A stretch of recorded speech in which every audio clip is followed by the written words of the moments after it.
Coba deh Anda bayangkan gini. Seseorang usianya udah 90-an tahun, tinggal di panti jompo, tapi bisa melipat gandakan kekuatan otot kakinya cuma dalam beberapa minggu. Kedengarannya kayak fiksi ilmiah ya, Banget, kayak nggak mungkin gitu ya. tapi ini beneran terjadi. Selamat datang di pembahasan mendalam kita hari ini. Kita bakal kupas tuntas nih, topik yang menantang banget semua anggapan kita soal penuaan, kerapuhan, sama batas kemampuan fisik manusia. Hmm, Sumber kita kali ini kutipan menarik dari sebuah buku yang ngebahas dalam banget soal otot dan kekuatan. Fokusnya ke penelitian revolusioner dari Dr. Maria Fiatarone Singh. Nah, misi kita hari ini apa? Bukan cuma sekedar ngeringkas studi ya, tapi kita mau benar-benar gali sains di balik kemampuan adaptasi otot yang luar biasa ini loh. Bahkan di usia yang ya ampun udah lanjut banget.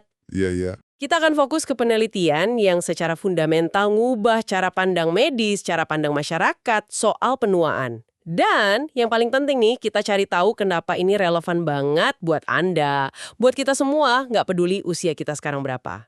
Siap ya, kita bongkar lapisan-lapisan menarik dari cerita ini? Siap banget, ini topik penting soalnya. Oke, kita mulai dari konteksnya dikit ya. Kalau kita lihat ke belakang, latihan beban apalagi buat lansia, itu kan seringnya gimana ya, dipandang sebelah mata lah, atau malah ditakuti gitu. Betul-betul. Ada anggapan lama banget di dunia medis kalau otot besar itu nggak terlalu penting. Malah mungkin berisiko. Bener kan? Iya, kayaknya pandangan itu masih ada sisa-sisanya sampai sekarang deh. Masih. Bahkan figur kayak Thomas DeLorme yang namanya mungkin kita kenal ya karena perannya mempopulerkan latihan beban progresif buat rehabilitasi tentara pasca Perang Dunia II di tahun 40-an, itu pada masanya kayak ngelawan arus banget. Oh gitu ya? Iya, idenya buat nantang otot yang lemah pakai beban itu dianggap radikal waktu itu. Dokter-dokter saat itu lebih fokusnya ke istirahat, pemulihan pasif gitu. Jadi emang ada semacam ketakutan historis lah buat membebani orang yang dianggap lemah atau tua. Dan ketakutan ini makin kuat sama kondisi yang akhirnya ada namanya sarkopenia. Istilah ini kan baru munculnya belakangan ya, sekitar akhir 80-an. Iya, betul. Dicetuskan oleh Dr. Irwin Rosenberg. Sebagian sih karena dia frustrasi ngelihat betapa dikitnya perhatian medis sama ilmiah yang dikasih ke kehilangan massa dan fungsi otot seiring nambahnya usia. Padahal dampaknya serius banget loh. Serius gimana tuh? Nah ini bukan cuma soal jadi lebih lemah secara fisik aja. Sarkopenia itu nyambung langsung sama hilangnya kemandirian. Jadi susah bangun dari kursi, susah jalan, susah ngelakuin aktivitas sehari-hari lah. Wah, itu penting banget ya. Banget. Risiko jatuhnya naik drastis, dan itu bisa fatal buat lansia. Kualitas hidup jelas turun. Dan yang paling menyedihkan ya, selama puluhan tahun ini dianggap ya nasib aja, bagian nggak terhindarkan dari jadi tua. Sesuatu yang ya udah terima aja gitu. Nah, di tengah pandangan yang agak pesimis ini, muncullah Dr. Maria Fiatarone Singh. Di akhir 80-an itu, dia sebagai dokter muda, lagi riset di Tufts University. Dia nggak puas sama jawaban, ya emang udah nasibnya gitu. Dia mulai nanya, kenapa sih studi-studi latihan beban yang ada cuma nyasar lansia muda yang masih sehat, yang usianya 60-an atau 70-an awal gitu. Kenapa nggak ada yang berani coba ke kelompok yang paling dianggap berisiko? Mereka yang paling tua, paling rapuh yang udah tinggal di panti jompo. Pertanyaan itu krusial banget sih. Dia juga terinspirasi sama penelitian awal di Tufts oleh William Evans dan Walter Frontera. Mereka udah nunjukin hasil yang, menjanjikan pada pria usia 60-an yang ngelakuin latihan beban intensitas tinggi. Oh, udah ada sebelumnya ya? Udah. Studi Frontera itu misalnya nunjukin kekuatan otot paha depan bisa naik 2 kali lipat, paha belakang 3 kali lipat, cuma dalam 12 minggu. Itu aja udah luar biasa kan? Wow. Tapi Fiatarone Singh mikirnya lebih jauh. Kalau bisa di usia 60-an, kenapa nggak di usia 80-an atau 90-an? Apa bener otot mereka udah mati gitu, udah nggak bisa respons lagi? Dan pertanyaan ini yang bawa dia ke sebuah studi yang, terus terang aja ngubah segalanya. Dilakuin di Hebrew Rehabilitation Center di Boston, sebuah fasilitas perawatan jangka panjang. Nah ini dia. Coba dibayangin pesertanya, penghuni panti jompo usia rata-rata 90 tahun. Yang paling muda 68, yang paling tua 96. Ini bukan lansia aktif yang main golf ya, ini kelompok yang sama banyak orang mungkin udah dicoret kemungkinannya buat jadi lebih kuat. Bener-bener kelompok yang paling rapuh bisa dibilang gitu. Awalnya ada 10 orang yang daftar. Dan 9 orang berhasil nyelesain seluruh program latihan selama 8 minggu. Ini aja udah pencapaian lo ngeliat kondisi mereka. Terus, apa yang mereka lakuin di sana? Latihannya gimana? Beneran intens gitu? Protokolnya emang dirancang berdasarkan prinsip latihan beban progresif yang efektif, mirip resep klasiknya di LORM, tapi ya disesuaiin. Mereka latihan 3 kali seminggu. Fokus utamanya otot ekstensor lutut, itu otot paha depan atau quadriceps, pakai mesin beban pneumatik Kaiser. Oh, pakai mesin Kaiser ya? Yang pakai tekanan udara itu? Iya, yang lebih aman buat sendi. Mereka ngelakuin 3 set, masing-masing 8 repetisi. Nah, ini bagian pentingnya nih. Bebannya nggak main-main. Ditargetin nyampe 80% dari kekuatan maksimal satu repetisi mereka, 1RM itu. Dan itu diukur terus disesuaikan tiap 2 minggu. Wow, 80% dari 1RM. Itu lumayan berat loh, bahkan buat orang yang lebih muda. Terus temponya gimana? Tempo gerakannya sengaja dibikin lambat dan terkontrol. Sekitar 3-4 detik buat ngangkat beban, konsentrik, terus 3-4 detik lagi buat nuruninnya, eksentrik. Ini penting buat keamanan, juga buat maksimalin stimulasi ototnya. Ada istirahat 1-2 menit antar set.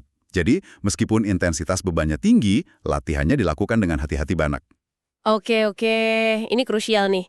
Gimana soal keamanannya? Pasti banyak yang skeptis kan? Ntar serangan jantung gimana? Tulangnya rapuh loh. Justru ini salah satu temuan paling penting dari studi ini. Latihan beban intensitas tinggi itu aman dan bisa dilakukan sama populasi yang sangat tua dan rapuh ini, asalkan diawasi dengan benar. Mereka dipantau ketat banget. Ada EKG buat monitor jantung, tekanan darah diukur sebelum, selama, sama sesudah latihan. Hasilnya gimana? Aman. Aman banget. 0 komplikasi kardiovaskuler serius, tekanan darah sama detak jantung mereka relatif stabil, sebagian karena gerakan yang lambat tadi itu. Ada sih beberapa keluhan nyeri sendi ringan, tapi nggak ada yang sampai perlu obat anti nyeri atau bolos latihan. Tingkat kehadirannya? Hampir 99%. 99%? Luar biasa. Ini bener-bener ngebantah mitos kalau lansia sangat tua itu terlalu rapuh buat latihan kayak gini. Itu aja udah temuan gede ya. Iya. Tapi hasilnya? Gimana kekuatan mereka? Nah, ini dia yang bikin semua orang melongo. Rata-rata, kekuatan otot paha depan, quadricep, mereka itu naik lebih dari 170% cuma dalam 8 minggu. Tunggu. Berapa? Lebih dari 170%. Ada yang peningkatannya nyampe 300%. Dan bukan cuma quadriceps. Otot paha belakang alias hamstrings mereka juga diukur. Peningkatannya rata-rata hampir 200%. Gila, hampir 2 kali lipat. Bahkan lebih ya? Iya. Ini bukan peningkatan kosmetik 10-20% ya. Ini peningkatan kekuatan yang masif banget. Bentar, 170%. Itu gila sih. Apa ini cuma karena saraf mereka jadi lebih pinter gitu ngaktifin ototnya, atau ototnya beneran tumbuh? Pertanyaan bagus itu. Awalnya, peningkatan kekuatan pada pemula emang seringnya didominasi sama adaptasi saraf. Tapi di sini, Fiat-Ronessing ngebuktiin lebih dari itu. Mereka ngelakuin CT scan di paha partisipan sebelum sama sesudah program. Terus kelihatan bedanya? Kelihatan banget. Hasilnya, rata-rata luas penampang otot paha tengah mereka itu nambah lebih dari 10%. Ini bukti konkret kalau otot mereka emang nambah besar, hipertrofi. Jadi, otot usia 90 tahun bisa tumbuh? Beneran? Bisa, dan bukan cuma itu. Mereka juga ngambil sampel biopsi otot kecil dari paha partisipan. Analisis mikroskopis nunjukin kalau ukuran serat otot individunya, baik tipe I yang slow twitch maupun tipe II yang fast twitch, emang nambah besar. Wah, sampai level selular ya? Iya. Jadi peningkatannya terjadi sampai ke level sel. Otot mereka secara harfiah jadi lebih gede dan lebih kuat. Kok bisa ya? Gimana mungkin ini terjadi? Apa rahasianya otot bisa bangun lagi di usia senja gitu? Kuncinya ada di sesuatu yang namanya plastisitas otot. Gampangnya, kemampuan otot buat beradaptasi. Otot kita itu jaringan yang dinamis banget di usia berapapun. Dia bakal respons terhadap tuntutan yang dikasih ke dia. Maksudnya tuntutan dari latihan beban itu? Betul, latihan beban, terutama pas kita nurunin beban, fase kontraksi eksentrik itu nyebabin semacam kerusakan mikro yang terkontrol di serat otot. Nah, kerusakan inilah yang jadi sinyal buat tubuh buat mulai proses perbaikan sama pembangunan kembali. Proses perbaikannya gimana tuh? Ada tim khususnya gitu? Ada sel-sel khusus yang kayak tidur gitu di dekat serat otot kita, namanya sel satelit. Anggap aja mereka ini kayak sel punca atau mandor perbaikan khusus buat otot. Oke, terus? Nah, pas ada sinyal kerusakan dari latihan, sel satelit ini bangun dan aktif. Mereka bisa membelah diri, terus sebagian bakal nyatu sama serat otot yang rusak buat memperbaikinya, atau bahkan nyatu satu sama lain buat ngebentuk serat otot baru yang kecil banget, namanya myotubes. Myotubes ini nanti bakal produksi lebih banyak protein kontraktil kayak aktin dan miosin. Oh, aktin miosin itu mesinnya otot ya? Tepat. Itu mesin utama di dalam otot yang ngasilin kekuatan. Proses inilah yang bikin otot jadi lebih gede dan lebih kuat. Luar biasa banget penjelasannya. Tapi bukannya ada temuan yang lebih mengejutkan lagi ya dari biopsi otot mereka? Sesuatu yang biasanya nggak ada di otot orang dewasa. Ah iya benar. Ini salah satu bagian paling wow dari penelitian ini. Waktu Viatarone Singh sama timnya periksa sampel otot di bawah mikroskop elektron, pakai pewarnaan khusus, mereka nemuin sesuatu yang nggak disangka-sangka. Molekul miosin embrionik sama neonatal. Miosin embrionik, kayak di janin gitu. Persis. Ini jenis protein miosin yang biasanya cuma ditemuin di otot janin yang lagi berkembang pesat atau di otot yang lagi proses regenerasi gede-gedean abis cedera saraf parah. Jadi kayak nemu, apa ya, suku cadang bayi di mesin mobil tua gitu. Hahaha, analogi yang pas. Nemu molekul-molekul muda ini di otot lansia 90-an sebagai respon terhadap latihan beban, itu nunjukin kalau potensi regenerasi otot kita itu jauh lebih gede dari yang kita bayangin selama ini. Gila sih. Seolah-olah bahkan di usia senja pun, otot masih nyimpan kemampuan membangun kembali yang biasanya cuma aktif di masa pertumbuhan awal atau pas perbaikan cedera gede. Ini benar-benar matahin dogma kalau kapasitas regeneratif otot itu hilang seiring waktu. Tentu aja ya, kalau kita ngomongin latihan intens, apalagi buat pemula, pasti ada rasa pegel setelahnya. Gimana tuh sama para lansia ini? Apa mereka kesakitan? Nah, itu pasti jadi perhatian ya. Rasa pegel atau kaku yang muncul sehari atau 2 hari setelah latihan, yang kita kenal sebagai Delayed Onset Muscle Soreness atau DOMS, itu emang bagian dari proses adaptasi.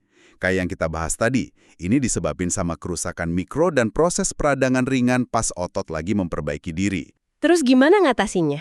Nah, fisioterapis brilian yang kerja di studi ini namanya Evelyn O'Neill punya cara pinter buat ngomongin ini ke mereka. Dia nggak pernah nyebutnya rasa sakit atau pain. Dia ngebungkusnya sebagai tantangan atau challenge. Oh, menarik. Jadi bukan, aduh sakit nih, tapi wah otot saya lagi kerja keras nih. Tepat sekali.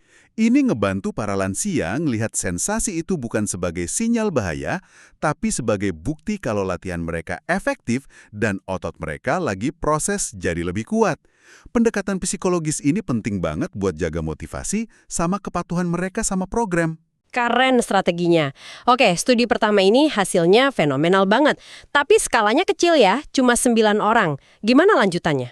Viatarone Singh sama timnya terus ngelakuin studi kedua yang jauh lebih gede dan komprehensif.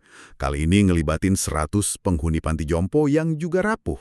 Usia rata-rata 87 tahun. Mereka pengen jawab pertanyaan penting. Apa latihan beban aja cukup? Gimana kalau ditambah nutrisi? Ah, pertanyaan bagus tuh. Jadi, mereka bagi partisipan jadi 4 kelompok selama 10 minggu. Kelompok pertama, yang cuma latihan beban progresif, mirip studi pertama.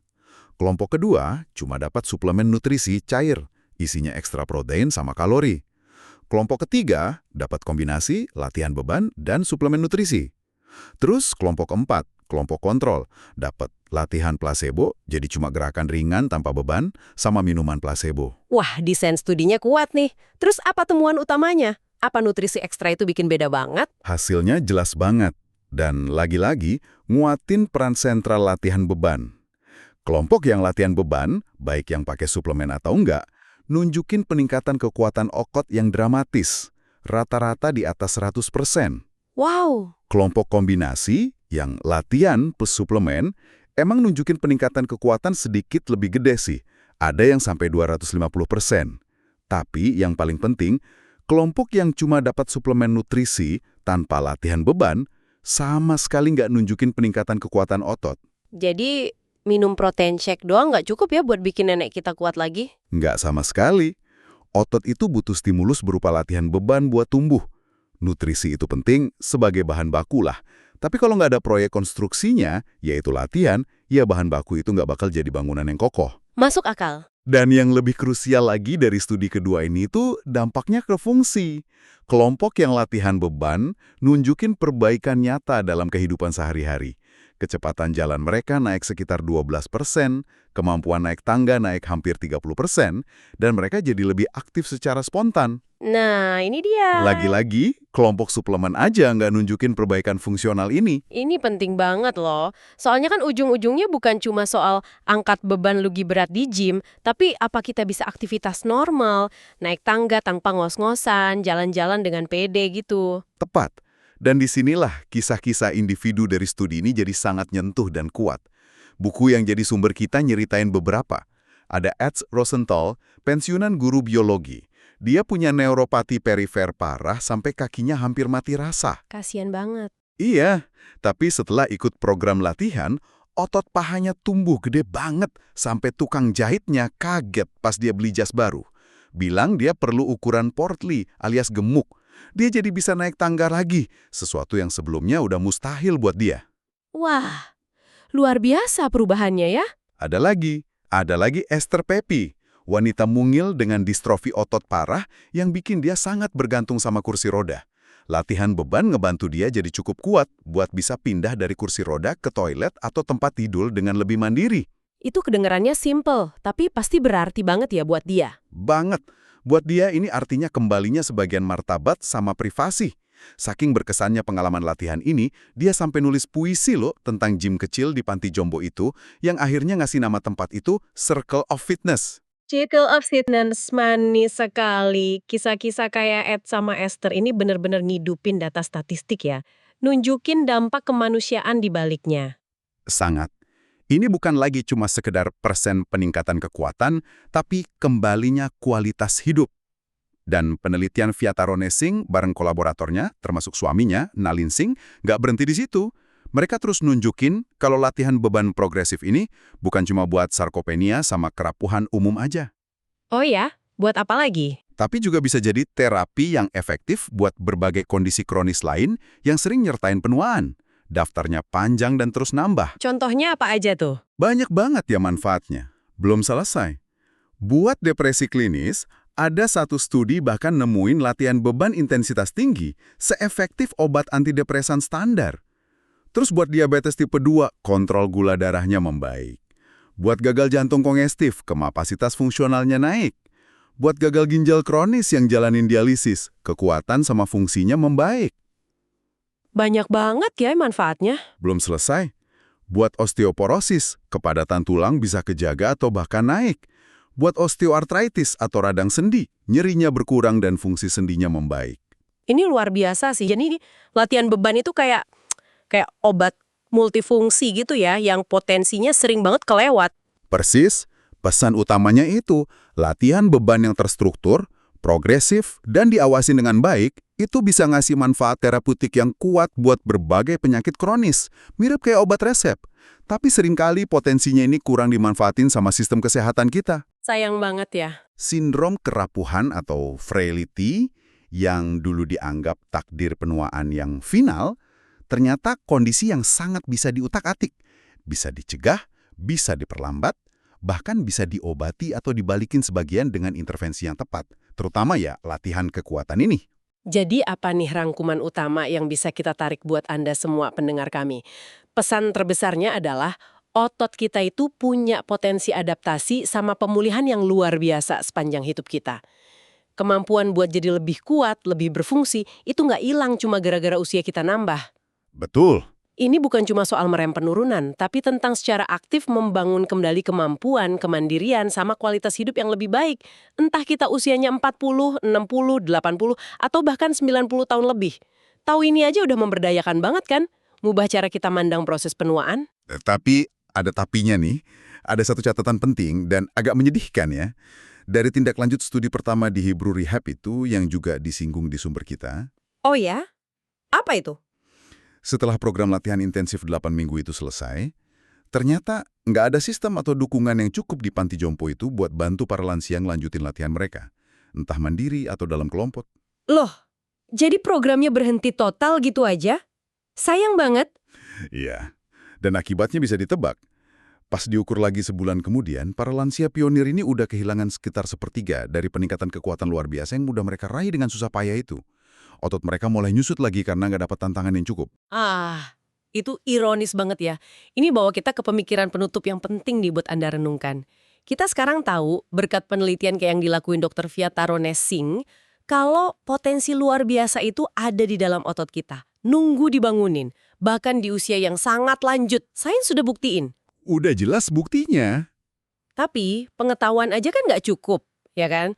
Pertanyaan besarnya adalah, gimana caranya kita mastiin potensi ini nggak cuma keungkap di studi-studi keren di lab, atau panti jompo percontohan aja, tapi benar-benar bisa berkelanjutan di kehidupan nyata sehari-hari? Nah, itu dia pertanyaannya. Apa yang perlu kita lakuin sebagai individu, sebagai keluarga, sebagai masyarakat, sebagai sistem kesehatan, biar latihan kekuatan ini jadi bagian yang integral, alami, terjangkau, dan berkelanjutan dari gaya hidup sehat sepanjang hayat. Iya, bukan cuma sebagai intervensi singkat 8 atau 10 minggu gitu ya? Betul. Tapi sebagai kebiasaan seumur hidup yang bantu kita semua menua dengan lebih kuat dan lebih mandiri. Ini bukan pertanyaan gampang sih, tapi krusial banget buat dipikirin gimana kita jembatanin jurang antara apa yang mungkin secara biologis dengan apa yang terjadi dalam praktek sehari-hari. Sesuatu buat Anda bawa pulang dan renungkan deh. Terima kasih banyak udah nyimak pembahasan mendalam kita kali ini. Semoga ngasih Anda perspektif baru ya tentang kekuatan yang tersembunyi dalam diri kita di usia berapapun. Sampai jumpa di eksplorasi kita berikutnya.